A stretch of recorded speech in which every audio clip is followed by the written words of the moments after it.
Assalamualaikum warahmatullahi wabarakatuh. Kami dari kelompok 10 izin mempresentasikan kerja kelompok kami yang berjudul Autoimunitas. Izin memperkenalkan diri, nama saya Nisna Naila Nur Azmi dengan NPM 2338010. Saya Ovi Julianti dengan NPM 233801114. Saya Siti Nurhanisa dengan NPM 233800135. Saya Nurzakia Rafika dengan NPM 233801111. Saya Rosita Oktaviasari dengan NPM 233800128. Berikut adalah presentasi kami. Definisi autoimunitas menurut Elvi 2021, Rahman 2024, dan menurut Sari 2022, berdasarkan pemaparan di atas, maka dapat disimpulkan bahwa autoimunitas adalah kelainan yang menyerang kekebalan tubuh manusia sehingga sistem imun tubuh mengalami kesulitan dalam membedakan sel atau jaringan tubuhnya sendiri. Etimologi autoimunitas menurut Freud 1953, teori gangguan mekanisme homeostatik, teori mimikri molekuler atau MM oleh Kaprowski, Fujinami, dan Oldstone, teori Forbidden Clones atau FC oleh Jarne dan Burnett.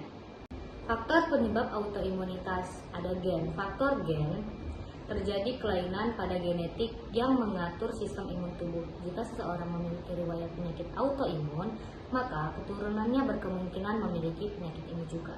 Yang kedua, faktor lingkungan. Faktor lingkungan misalnya virus, bakteri, dan radiasi.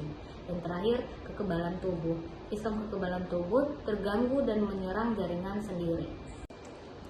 Berikutnya adalah siklus faktor penyebab autoimunitas. Dapat dibaca pada diagram berikut.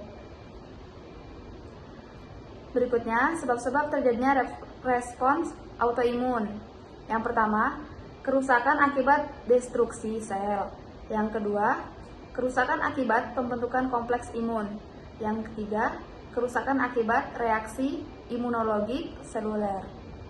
Berikutnya, fotofisiologis autoimunitas.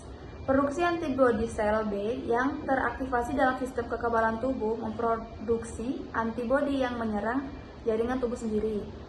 Dapat menyebabkan aktivitas sel-sel T, gangguan sel dendritrik, dan faktor genetik. Patogenesis autoimun terdapat toleransi sel T peripheral dan menyebabkan kegagalan toleransi. Contohnya, ketidaktahuan imun mengeluarkan sel antigen ekspresi yang menyimpang pada MHC kelas 2. Meningkatnya ekspresi dari autoantigen atau MHC kelas 2, mimikri molekul penyebaran epitop. Selanjutnya, anergi. Melepaskan mediator inflamasi, meningkatnya ekspresi atau fungsi dari molekul kostimulatori. Selanjutnya, sel T regulator menyebabkan melepaskan mediator inflamasi. Selanjutnya, apoptosis. Berkurangnya sinyal apoptosis menghambat apoptosis virus.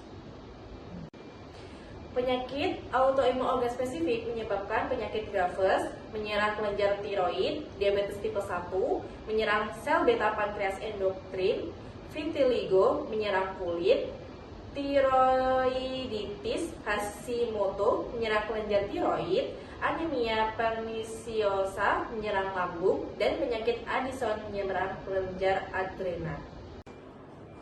Penyakit autoimun organ non spesifik yaitu dermatomyositis juvenil menyerang kulit dan otot, arthritis idiopathic juvenil menyerang sendi, terkadang kulit dan paru-paru. Skleroderma mempengaruhi kulit, sendi, usus, dan terkadang paru-paru. Lupus menyerang sendi, kulit, hati, ginjal, jantung, otak, dan organ lainnya. Innate immunity pada penyakit autoimun yang pertama mengidentifikasi target seperti sel, abnormal, jaringan, dan patogen. Yang kedua, mengatur sel dan efektor humoral untuk menetralkan dan menghilangkan target yang teridentifikasi. Yang ketiga, memproduksi sitokin proinflamasi yang memperkuat peradaban lokal. Yang keempat, mengaktifkan sel imun atau parenkim lain di sekitarnya. Kelima, berperan dalam respon imun bawaan, dan sitokin kunci dalam beberapa kondisi autoimun. adaptive immunity pada penyakit autoimun. A. Respon imun adaptif dimediasi oleh limfosit B dan T. B. Limfosit B menghasilkan antibodi, sedangkan limfosit T mengendalikan patogen intraseluler. C. Sistem imun adaptif memiliki memori dan dapat membedakan antara diri dan bukan diri. Gejala autoimunitas. Gejala autoimun bervariasi tergantung pada jenis penyakit dan organ yang terdapat. Misalnya, jika penyakit autoimun menyerang sistem darah, penderita akan mudah merasa lelah, mudah terkena infeksi, sampai mudah mengalami pendarahan. Penyakit autoimun pada kulit dapat ditandai dengan munculnya bercak, ruam, lesi, atau perubahan warna kulit.